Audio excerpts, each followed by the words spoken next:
La Constitución es la ley sobre la cual se asienta todo el andamiaje jurídico de un Estado. Es entendido que la Constitución la podemos interpretar desde dos puntos de vista, de lo que es el sentido material y el sentido formal. El sentido material, que va a tratar principalmente todo lo concerniente a lo que es la forma como se organizan todos los órganos del Estado, y la parte formal, o la interpretación formal, de cómo se constituye la normatividad como tal, es decir, las normas como tal.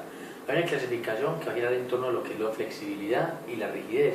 Lo flexible quiere decir que pueden ser cambiantes, ya que por ejemplo el Congreso las fundamentó, y las rígidas, ya que por la Asamblea Constituyente no se pueden cambiar. También hay otra forma de interpretarlo, otra forma como de dividirlo, que es entre las escritas y las no escritas. Las escritas, que son como las normas como tal montadas, y las no escritas, que son las costumbres. También una clasificación entre lo que es lo codificado y no codificado, donde hablamos de lo codificable como ya la normatividad establecida, y lo no codificable como la normatividad que está inmersa dentro de las leyes.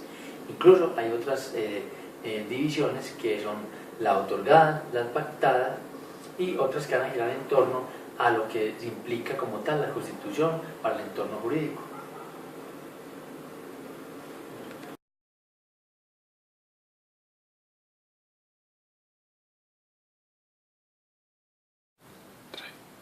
La Constitución Política de Colombia de 1991 es un conjunto de reglas que pretenden organizar principalmente lo que es la sociedad, basado principalmente en dos cosas, en lo que es la inclusión y la democracia. Recordemos que la Constitución Política es conocida también como una carta de derechos y deberes del ciudadano. Recordemos que existen dos tipos de derechos, el que es el civil y el que son los derechos pues, del ciudadano. El civil, en el que se incluyen los derechos sin importar el tipo de persona, la raza, su edad, su género, y el ciudadano ya es el que le da por pertenecer principalmente al área de Colombia, ¿cierto? Al área nacional. Es importante destacar que existen dentro de la Constitución unos valores, o por así decirlo, una forma de defender lo que son los derechos, como son la libertad religiosa, lo que es el aseguramiento de la vida, lo que es la democracia, lo que es la participación ciudadana, y también es importante desvelar que es un compendio en el cual se registra lo que es el derecho invaluable a la salud, lo que es la educación, la cultura, las libertades como tal, y prácticamente lo que quiere resaltar son las personas por encima de la ley.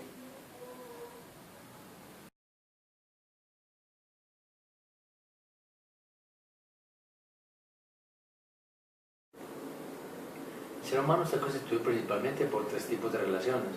Una relación que es su relación con Dios, la relación con los otros y la relación consigo mismo. Existe entonces dentro de la Constitución una cosa muy importante, y son los derechos humanos.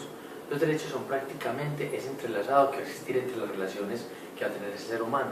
Es decir, cómo me relaciono con el otro, cómo me relaciono conmigo mismo y cómo esa relación con el ser superior. Desde ese punto de vista, entonces aparecen los derechos humanos como ese instrumento regulador de las relaciones, donde prácticamente se evoca principalmente lo que es la equidad, la justicia y lo que es la universalidad.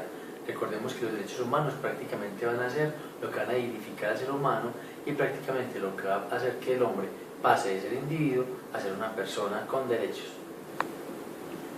La evolución histórica que ha tenido la Constitución ha sido verdaderamente muy interesante, ya que prácticamente se ha centrado ya principalmente en lo que es el ser humano como persona. Anteriormente incluso se hablaba de lo que primaba la colectividad sobre lo privado. Anteriormente incluso se le daba más importancia a lo que era la iglesia y todo su poder educativo, incluso era la que dirigía prácticamente los contenidos educativos. Pero actualmente, ya con la libertad religiosa, con el derecho a la vida y con muchos otros derechos que hemos ganado en la Constitución, pues se ha ampliado prácticamente como todo este campo. En el artículo 67 de la Constitución actual vemos entonces principalmente cómo se habla del derecho a la educación, como el derecho al acceso a los contenidos, el acceso pues, como a todo lo que es el conocimiento, todo lo que es prácticamente la formación del ser humano como ese ente regulador y prácticamente como ese formador de la sociedad futura. Es importante darnos cuenta también que la Constitución se preocupa principalmente por velar de que el Estado incluso esté pendiente de quiénes están formando a los niños, cómo los forman, y prácticamente esa formación está pues como en pro de la moral y la ética que debe pues como regir al Estado colombiano. También desde el punto de vista profesional es importante destacar que la Constitución ha dado esa libertad como de conocimiento, nos ha dado como esas ganas de progreso, nos ha ayudado como esa dignidad humana y sobre todo a tomar en cuenta al ser humano desde sus gustos, desde sus preferencias y prácticamente hacer de todos nosotros pues como todo un trabajo en bruto para que cada uno dé como lo mejor de sí, de sus capacidades y sus actividades y de sus actitudes para que el desarrollo del principio colombiano pues sea totalmente un hecho.